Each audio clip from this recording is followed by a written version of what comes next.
it was a treat, I mean, I just felt like it was a gift every day. At 81 years old, Sam Elliott sits in a quiet room that feels almost like a memory of all the lives he has lived.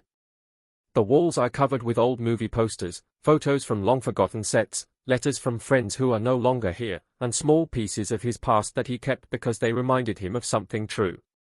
The late afternoon sun shines through the window, soft and warm, touching the rough edges of the wooden table beside him. Sam takes a slow breath, the kind of breath that carries years of stories behind it, and when he finally begins to speak, his voice rolls out with the same calm strength people have loved for decades. But this time, the stories he tells are not about film sets, not about directors, not about awards, and not even about the characters he became on screen. Instead, he begins to talk about the 7 women who helped shape him long before the world decided to call him an icon. These women were not just actresses in his life, they were teachers, friends, partners in short moments of time, and mirrors that showed him who he was becoming. None of their names are ones the world has heard, because Sam is not here to expose anyone or create gossip.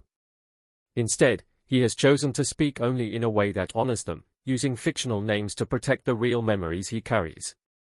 The interview understands this without asking, because there is something gentle in Sam's eyes that makes the meaning clear before the words ever come out. The first woman he speaks of is Lena Hart, the young actress he met early in his career, long before he ever touched fame. She was bold, funny, and full of a fire that seemed to burn brighter than any light in the room. Sam remembers seeing her on the set of his first real television appearance. He had been nervous, afraid he would mess up, afraid someone would discover that he wasn't as confident as he pretended to be. Lena had walked right up to him during a break, smiled without hesitation, and said, "You don't need to hide your hands in your pockets. Everyone can see them shaking." Sam laughs when he shares that part, the memory still warm after all these years. Lena wasn't making fun of him. She was telling him that fear was allowed. She taught him that even the strongest people shake sometimes. They spent only a few weeks working together, but during that short time Lena helped him see himself in a kinder way. They would sit together after long shooting days, sometimes talking about acting, sometimes talking about nothing at all. Their connection was simple, easy, and honest. When the show ended, their time together ended too, but Sam carried her lesson with him for the rest of his life. The second woman he talks about is Mara Collins, an actress who was older than Sam and already known for her serious stage work. She had a calmness about her that Sam admired. Mara taught him something very different from Lena.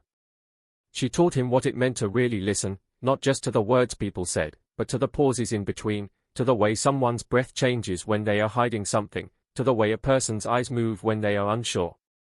Sam says that Mara had a gift for understanding people without needing them to explain themselves. Their friendship began during a quiet night on a film set when everyone else had gone home. Sam had stayed behind to practice his lines, and Mara had come back because she had forgotten her coat. She ended up sitting with him for hours, helping him understand a difficult scene. In that moment Sam realized that acting wasn't just pretending, it was connecting. It was opening yourself enough so that the audience could see something real. Mara helped him grow not only as an actor but as a person. She showed him how to dig deeper, how to stop running from vulnerability, and how to let the softer parts of himself exist without shame. The third woman Sam remembers is Eva Marlowe, someone who walked into his life during a period when he felt lost. Hollywood can be loud sometimes, loud with expectations, loud with pressure, loud with the silent fear that everything might disappear overnight.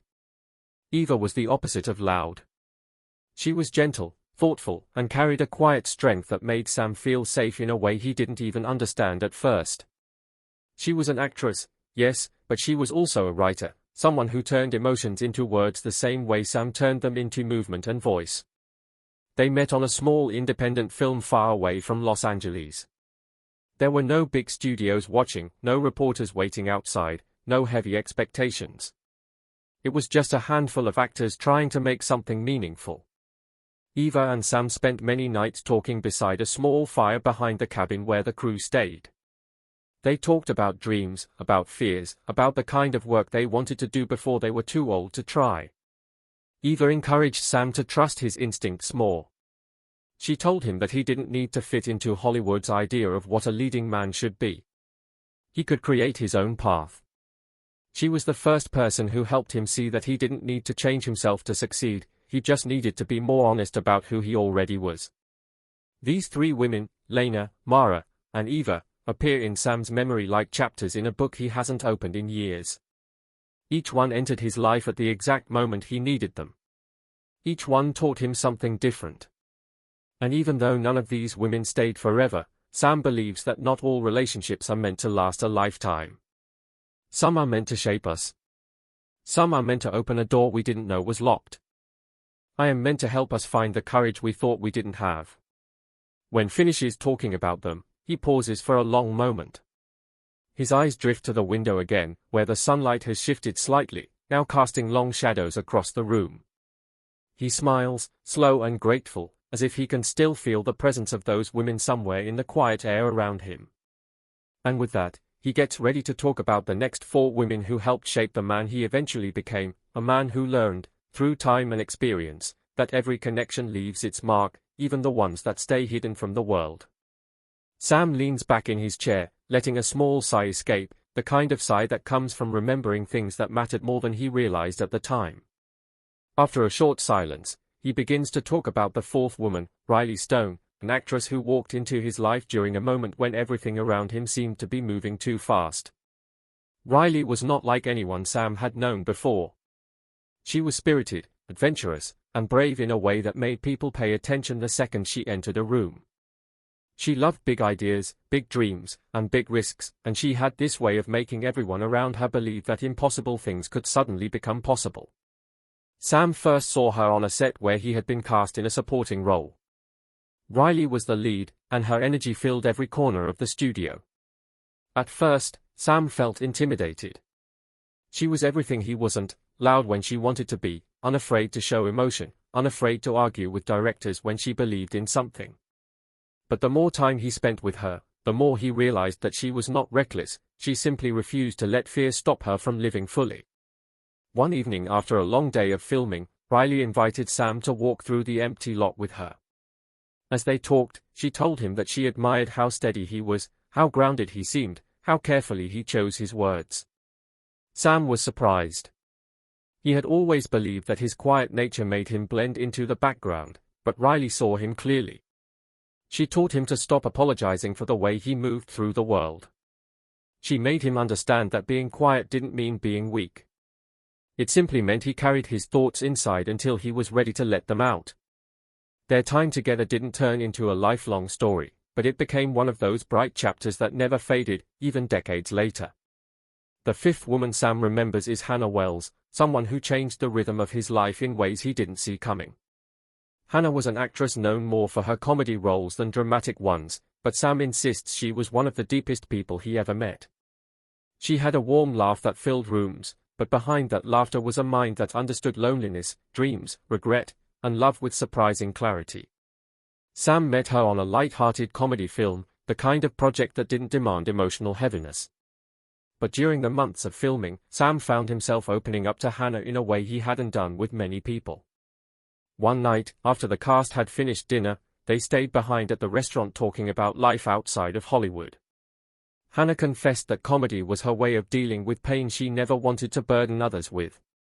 Sam listened, realizing for the first time that strong people often hide their most fragile parts behind laughter. Hannah taught him that humor could be a kind of armor, a way of protecting the pieces of ourselves that feel too delicate to expose. Sam, in turn, shared stories about his struggling years, small auditions, the fear of failure, and the loneliness that sometimes came with being the quiet guy in a loud industry. Hannah told him she understood.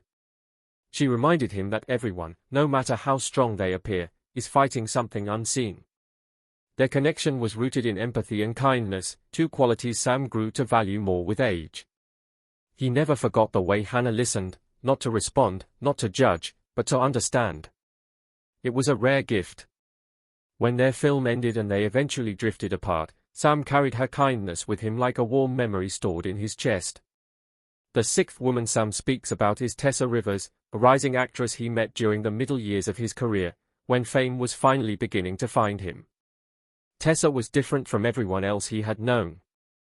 She was thoughtful, serious, and had a quiet intensity that reminded him a little of himself. But she also carried a heavy weight. Her life had not been easy, and even though she worked hard, she often doubted her own worth. Sam felt drawn to her because he recognized the sadness behind her eyes. He had seen that same look in his own reflection during the early days when he wondered whether Hollywood would ever accept someone like him. Tessa and Sam developed a friendship during a project that filmed far from home.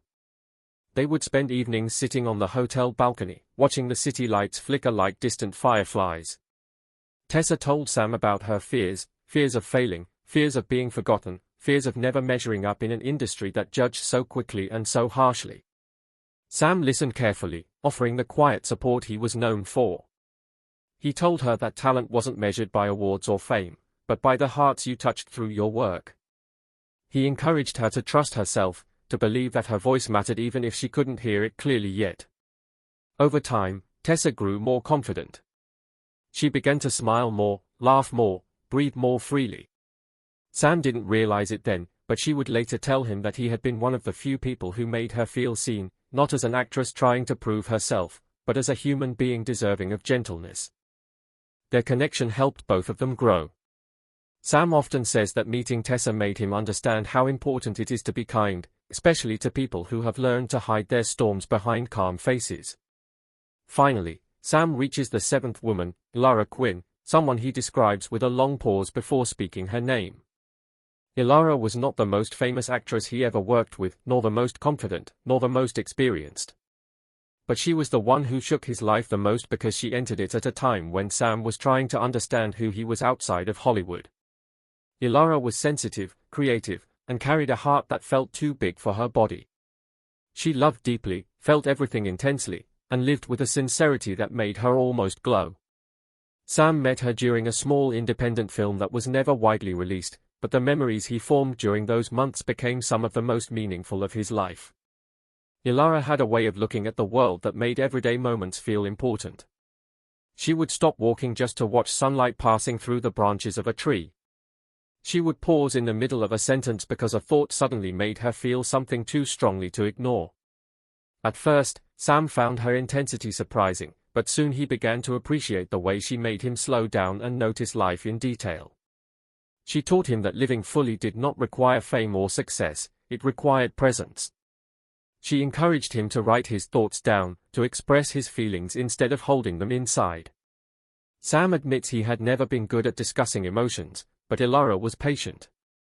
She listened without judgment, and she created a safe space for him to speak honestly.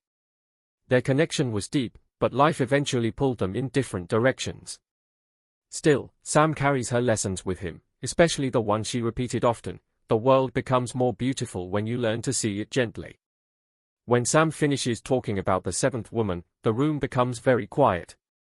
The memories seem to float around him like echoes of a life that once felt busy, chaotic, complicated, and full of discovery. Sam takes a slow sip of water and sets the glass down carefully, as if he is placing something fragile back where it belongs. He looks at the interviewer with a tired but peaceful smile. These 7 women, Lena, Mara, Eva, Riley, Hannah, Tessa, and Ilara, were not stories for gossip or secrets for the world to pick apart. They were chapters of his journey, each one shaping him into a man who learned, little by little, how to understand himself and others. They taught him courage, vulnerability, empathy, creativity, and presence. Sam says that real relationships, no matter how long or short, are like stepping stones. Each one carries you a little closer to who you are meant to become. And as he sits there at 81, with the late afternoon light drifting across the room, he realizes something simple but profound: every connection that touched his heart helped him grow into a better man, and for that, he is endlessly grateful.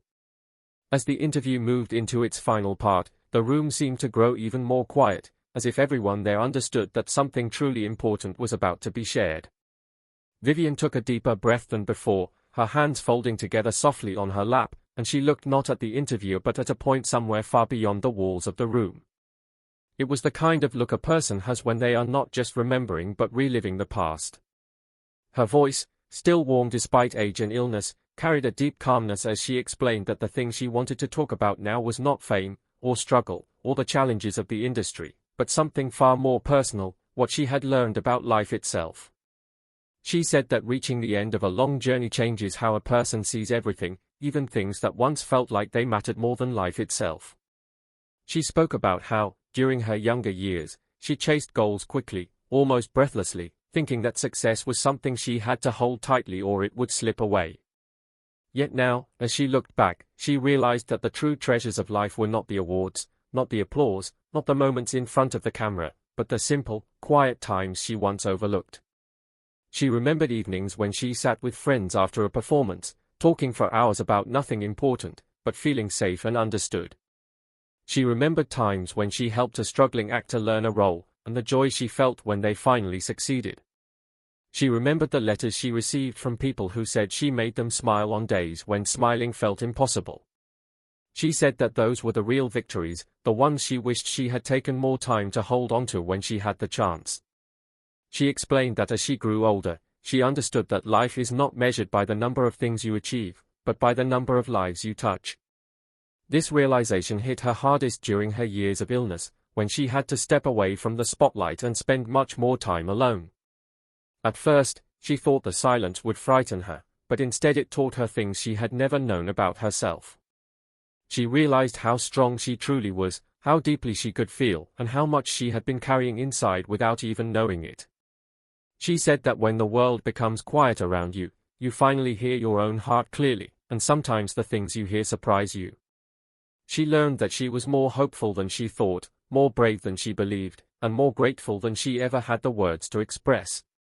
During this part of the interview, Vivian's tone changed again, becoming softer but also more direct, the way someone speaks when sharing something they want you to remember forever. She said that the greatest gift a person can give themselves is honesty, honesty about their fears, about their dreams, about the people they love, and even about the things they regret. She said that regret is not something to be ashamed of, it is simply proof that we are human and that we care. She admitted that she had regrets of her own. She regretted the times she pushed herself too hard, the times she ignored her health, and the times she let other people's opinions weigh more than her own happiness. She regretted friendships she did not protect well enough and opportunities to rest that she did not take. But she said she did not let these regrets darken her heart. Instead, she used them to remind herself of what truly mattered, and she hoped that others might learn from her experiences instead of waiting until it was too late. Her voice trembled only once, and she paused, closing her eyes for a moment before continuing. She explained that the world often teaches us to be strong in ways that are not healthy. It teaches us to hide pain, to keep going even when we are breaking inside, and to pretend that everything is fine even when it is not. But true strength, she said, is something very different. True strength is the courage to slow down, to ask for help, to face the truth, and to show your real self without fear. She said that she spent many years thinking she had to be strong by never letting anyone see her cry. But as she grew older, she learned that tears are not a sign of weakness, they are a sign that you are alive, that you feel deeply, and that you care. She said she wished she had understood this earlier, because it would have saved her from many years of holding pain tightly inside. Everyone in the room fell completely silent as she reached this part of her reflection. Even the interviewer stopped taking notes for a moment, simply watching her with full attention. Vivian seemed to sense this, and she smiled a little, almost shyly, as if surprised that her words carried so much weight. Then she spoke about gratitude, something she said becomes more important as life grows shorter. She said she was grateful for the people who helped her during her career, grateful for the fans who believed in her, grateful for the moments of joy she found even during difficult years. She said she wished people understood how powerful gratitude can be, how it can turn even an ordinary day into something meaningful. She shared that during her illness, she made a habit of writing down 3 things each day that she was thankful for, even on days when she could barely move or speak. Sometimes the things she wrote were small, a warm blanket, a kind nurse, a letter from a friend, but they kept her spirit alive and reminded her that even on hard days, the world still offered beauty and comfort if she looked for it.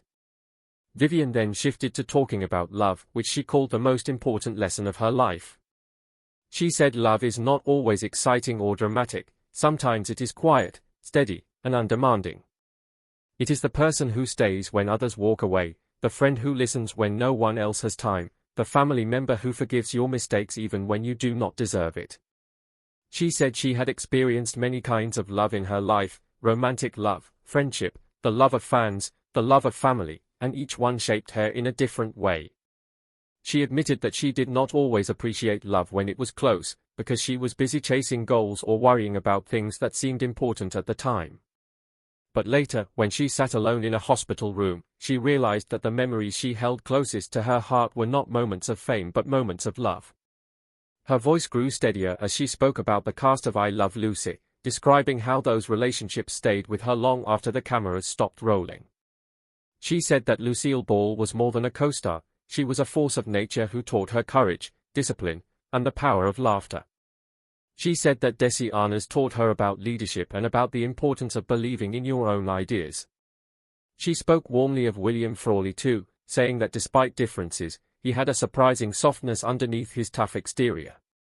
These people became part of her life story in ways she never expected, shaping not just her career but her understanding of teamwork, trust, and shared purpose. She said that working with them taught her that when people come together to create something meaningful, they become a family, even if they are not related by blood. As her energy began to fade, she shifted again, this time speaking about peace. She said that during her final years, she learned that peace is something you choose, not something that arrives on its own. It means letting go of old anger, forgiving people who never apologized, and forgiving yourself for mistakes you made when you did not know better. She said that holding on to bitterness only makes life heavier, and that she wanted her final days to be light, filled not with regret but with understanding. She said that peace is like a gentle light that spreads through the heart when you stop fighting the things you cannot change and start accepting the world as it is. The interview room felt almost sacred as she spoke these final thoughts. It was clear that every word she said came from a lifetime of experiences, joys, heartbreaks, and lessons learned the hard way. When she finished speaking, she looked up with a small, peaceful smile, as though she had finally said everything she needed to say. The interviewer thanked her gently, their own voice unsteady with emotion, and everyone present knew they had witnessed something extraordinary, a woman reaching the end of her journey sharing the deepest truths she had found along the way. And even though her voice was soft, her words stayed in the air long after they were spoken, settling into the hearts of everyone who had the honor of listening.